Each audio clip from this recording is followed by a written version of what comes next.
Yo tengo más o menos una teoría sentada de que quien sabe qué quiere escribir, en la primera línea Sí. te lo deja bien claro. Y la primera línea de tu libro es demoledora. La primera línea, te la recuerdo, por si hace tiempo que no lo abres, es: me da envidia la vida que tenían mis padres a mi edad. Entonces, claro, yo leo esto y se me plantearon en su momento, y se me plantean ahora dos preguntas obvias, que es: ¿qué tenían tus padres a tu edad, en el momento en el que tú escribiste el libro? ¿Y por qué eso te despierta un sentimiento de envidia? No de superioridad, de decir, mira qué pringaos, ellos tenían esto y esto otro. ¿Qué tenían tus padres que tú no? ¿Y por qué eso, tu reacción lógica es sentir envidia?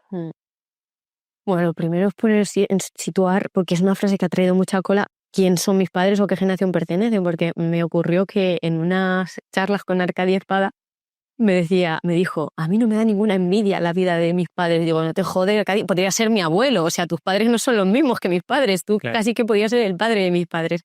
Mis padres me tuvieron muy joven, entonces mi madre todavía no tiene los 60, es del año 69, nunca sé qué edad tienen mis padres, soy un desastre. Pero ninguno de los dos, mi padre creo que tiene 58 y mi madre 56.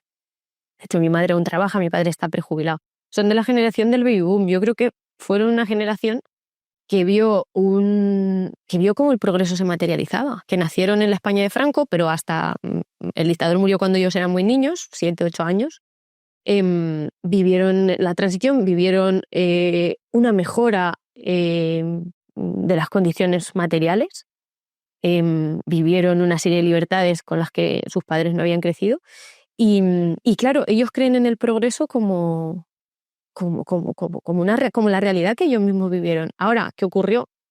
Que yo creo que la historia no es una línea recta y tiene avances y tiene retrocesos. Entonces, lo que me da envidia la vida de mis padres a mi edad, y yo creo que es constatable mediante datos, ¿no? Siempre aludo a un estudio de FDA que no tiene ningún interés en nada, que habla de cómo los que ahora tenemos 30 años tenemos un poder adquisitivo de hasta el 50% menos del que tenían nuestros padres en los 80, debido a la temporalidad laboral, la inflación, una serie de cosas, o el acceso a la vivienda.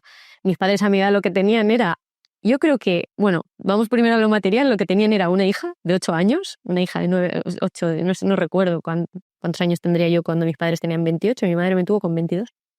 Tenían una hipoteca, tenían un coche y eran 2 carteros de pueblo, no.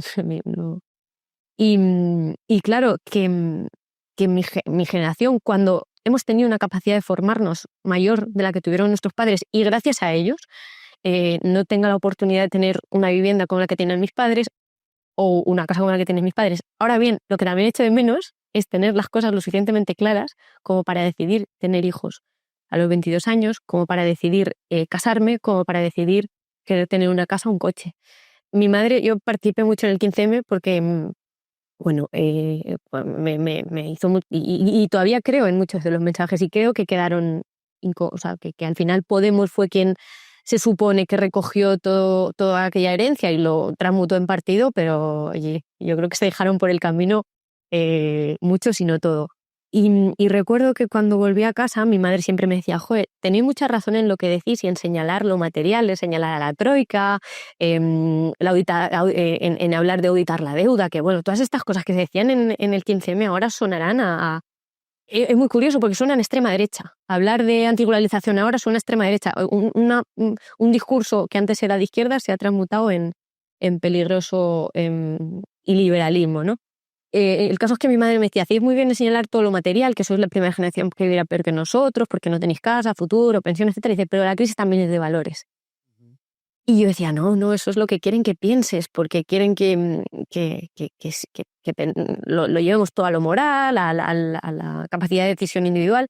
Y años después le he tenido que dar la razón, ¿no? O sea, yo creo que todo modelo económico tiene o da como resultado un modelo antropológico y también se han transmutado nuestros deseos, lo que pensamos que es una vida buena. Lo veo, por ejemplo, en la crisis demográfica, ¿no? Que es uno de los grandes temas.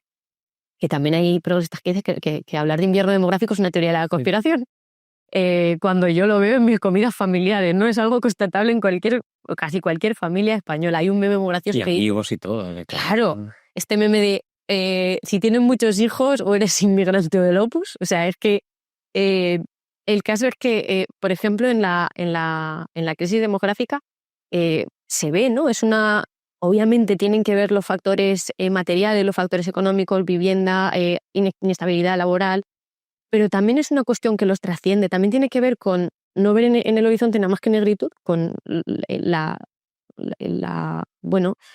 certeza que tenían nuestros padres de que todo iba a ir siempre mejor, porque en su caso había sido cierto, y con la certeza en nuestro caso de que todo va a ir a peor, ¿no? Es una cuestión de expectativas. Y te hablo de la crianza porque lo veo también, ahora que soy madre y que lo veo en mis amigos, en mí misma, los estándares de crianza que tenemos respecto a los que tenían nuestros padres son ridículos.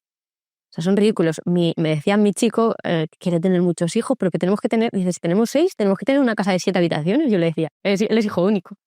Le decía, tío, mi padre creció en una casa con 2 habitaciones. Mi frutero, que es magrebí, tiene 5 hijos y tiene una casa de 3 habitaciones. O sea, se reparten él y su mujer y sus 5 hijos. Y los estándares que tenemos ahora de lo que significa tener un hijo dignamente son absurdos.